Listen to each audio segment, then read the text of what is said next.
ఈ గురుచరిత్ర అధ్యాయం 50 కంటిన్యూషన్ అండి. మరుజన్మలో అతడు దశార్ణ దేశంలో వజ్రబాహు అనే రాజు యొక్క పట్టపు రాణి అయిన సుమతీదేవి గర్భంలో పడ్డాడు. ఆమెకు మగబిడ్డ జన్మిస్తాడేమోనన్న అసూయతో ఆ రాజుగారి రెండవ భార్య ఆమెకు విషం పెట్టింది. కానీ అందువలన పట్టమహిషి స్పృహ లేకుండా పడిందే గాని ఆమె గర్భంలోని పిండానికి ప్రాణాపాయం కలగలేదు. అయితే ఆమెకు పుట్టిన బిడ్డకు శరీరమంతా పుండ్లు లేచాయి. రాజు దుఃఖించి ఎన్నెన్నో చికిత్సలు చేయించినా ఆ తల్లి బిడ్డలకు ఒళ్లంతా పురుగులు పడి చీము కారుతూ ఎంతో దుర్వాసనగా ఉండేది.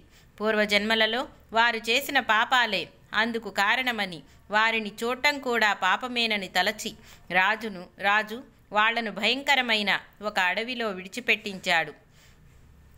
అందుకు రాజుగారి రెండవ భార్య ఎంతో సంతోషించింది. ఎన్నడూ కాలైనా క్రింద పెట్టని మహారాణి అడవిలో ఆకలితో మాడిపోయింది. అయినప్పటికీ ఆమె ఆ బిడ్డను చంకన పెట్టుకొని క్రూర జంతువుల గర్జనల మధ్య ముళ్లలో లేస్తూ పడుతూ తిరుగుతుండగా ఒకచోట కొందరు పశువుల కాపరులు కనపడితే వారిని త్రాగటానికి మంచినీళ్లు అడిగింది. అప్పుడు వాళ్ళు చెరువుకు వెళ్లే దారి చూపారు. అందులో నీరు త్రాగి అక్కడకు నీళ్లకు వచ్చిన స్త్రీలను ఆమె, అమ్మా, ఈ రాజ్యంలో ప్రజలందరూ సంతోషంగా ఉన్నారు, మీ రాజు ఎవరు అని విచారించింది. ఆ ప్రాంతపు రాజు పద్మాకరుడనే వైశ్యుడు, ఎంతో ధర్మాత్ముడని తెలిసి అతన్ని శరణు పొందింది.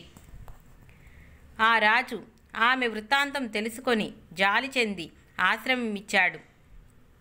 అతను కూడా ఆమె కొడుకును ఎన్ని చికిత్సలు చేయించినా నిష్ఫలమై అతడు చనిపోయాడు. ఆ తల్లి గర్భశోకంతో హృదయ విదారకంగా శోకించింది. అదృష్టవశాత్తు సరిగా ఆ సమయానికి వృషభయోగి అచ్చటికి వచ్చాడు. ఆయన ఆ తల్లి శోకం విని, తల్లి, నీవు అనవసరంగా దుఃఖిస్తున్నావు. పుట్టినవాడెవడు, చనిపోయిన వాడెవడు, అతనెప్పుడుకైనా కంటికి కనపడ్డాడా? అతడు ఈ శరీరమే అనుకుంటున్నావా? జీవుడు కర్మవశాన పంచభూతాలతో చేయబడిన దేహాన్ని పొందినా ఆ కర్మ తీరిపోగానే ఆ దేహం చనిపోతుంది. కానీ అతడు ఆత్మస్వరూపం కనుక అతడికి నాశనం ఉండదు. ఇక శోకమెందుకు? త్రిగుణాలమైన అతడికి కర్మబంధము చుట్టుకుంది. సత్వగుణం వలన దేవత్వము, రజోగుణం వలన మానవ జన్మ, తమోగుణం వలన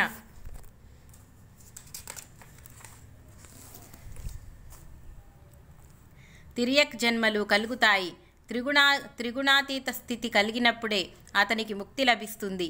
అలా జన్మించాక అతడు చేసిన కర్మలను అనుసరించి సుఖదుఖాలతో కూడిన జన్మ పరంపర కలుగుతుంది. అలా జన్మించిన వారందరూ ఎప్పటికైనా మరణించవలసిందే. కనుకనే వివేకవంతులు జన్మించిన వారి గురించి సంతోషంగా కానీ చనిపోయిన వారి గురించి దుఃఖం కానీ పొందరు. అంతకంటే భగవన్నామస్మరణతో ఇహపరాలు సాధించుకోవచ్చు కదా. అలా కాక జీవులకు గల అనుబంధం వాస్తవమైతే వెనుకటి జన్మలో నీవు వీడికి ఏమవుతావో చెప్పగలవా? ఇప్పటికైనా నా మాట విని ఊరట చెందు అని ఆమెను ఓదార్చాడు. ఆమె, ఓ మహాత్మా, నేనొక మహారాజుకు రాణినయ్యాక చివరకు నాకు ఈ గతి పట్టింది. అడవుల పాలైన నా వాళ్లందరికీ దూరమైన బిడ్డను విడిచిపెట్టలేక భూమిపై జీవిస్తున్నాను. అటువంటప్పుడు వీడు చనిపోతే నేనేం కావాలి? స్వామి, కరుణార్థ హృదయులైన మీరు చెప్పిన తత్వం అజ్ఞానినైన నాకెలా తెలుస్తుంది? ఈ కష్ట సమయంలో పరమేశ్వరుని వలె మీరు నాకు లభించారు. దేనివలన నాకు ఈ దుఃఖం నశిస్తుందో దయచేసి దానిని నాకు అనుగ్రహించండి అని శోకిస్తూ ఆ యోగీంద్రుని పాదాల మీద పడింది.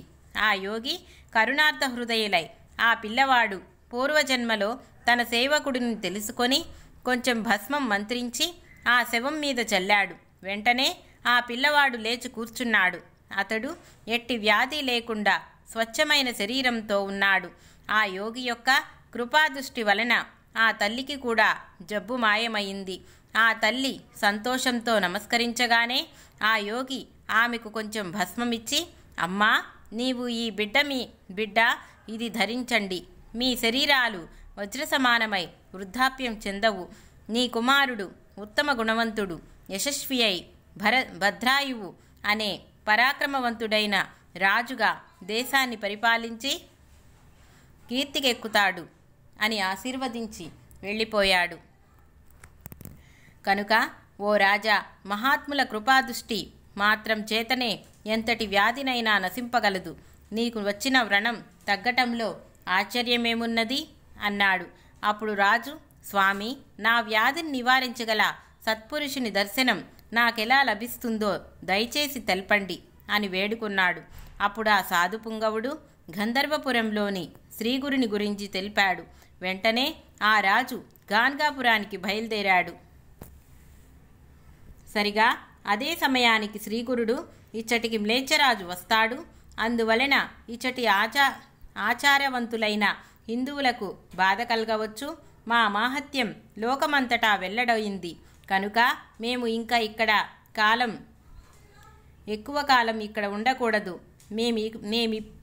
మేమిక్కడే ఉంటే ఇంకెందరో మ్లేచ్చులు కూడా వస్తారు. భక్తి సదాచారము లేనివారు కూడా పేరాశతో ఇక్కడికి వస్తారు. కనుక ఇంకా మేము అంతర్ధానమవటం మంచిది. బహుధాన్యనామ సంవత్సరంలో బృహస్పతి సింహరాశిలో ప్రవేశించినప్పుడు గౌతమి నదికి పుష్కరం వస్తుంది. అప్పుడు ఆ నదిలో స్నానం చేయడానికని చెప్పి ఈ చోటు విడిచిపోతాము అని నిశ్చయించుకున్నారు. ఒక రోజున అచ్చటి భక్తులతో ఇక్కడకు ఒక మ్లేచ్ఛరాజు రానున్నాడు కనుక మీరంతా మీ ఇంట్లకు వెళ్ళిపోండి. మేము గౌతమి యాత్రకు బయలుదేరుతాము అని చెప్పారు. భక్తులు, మహాత్మా, మీరు సాక్షాత్తు దత్తాత్రేయులే. మీరు మా అండనుండగా ఇక్కడకు ఎవరు వచ్చినా మాకు ధర్మహాని కలగజాలదు. కనుక మేము మీ సన్నిధి విడిచి ఎక్కడకు పోనవసరం లేదు అని చెప్పి ఒక్కరు కూడా కదల్లేదు. కొద్ది సమయం అయ్యేసరికి ఆ యవనరాజు గంధర్వపురం చేరి అచ్చటి వారిని, ఇక్కడ సన్యాసి ఎక్కడున్నాడు, దయచేసి ఆయనను చూపండి అని ప్రార్థించాడు.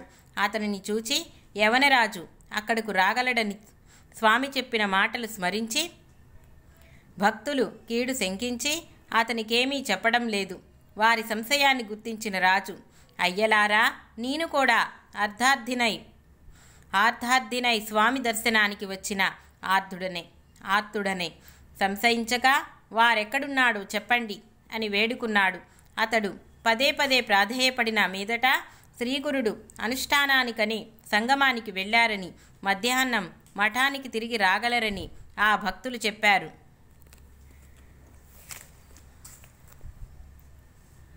రాజు వెంటనే పల్లకీ దిగి తన పరివారమంతటినీ అక్కడే విడిచి తానొక్కడే త్వరగా సంగమానికి వెళ్ళి స్వామిని దర్శించి చేతులు కట్టుకొని దూరంగా నిలబడ్డాడు.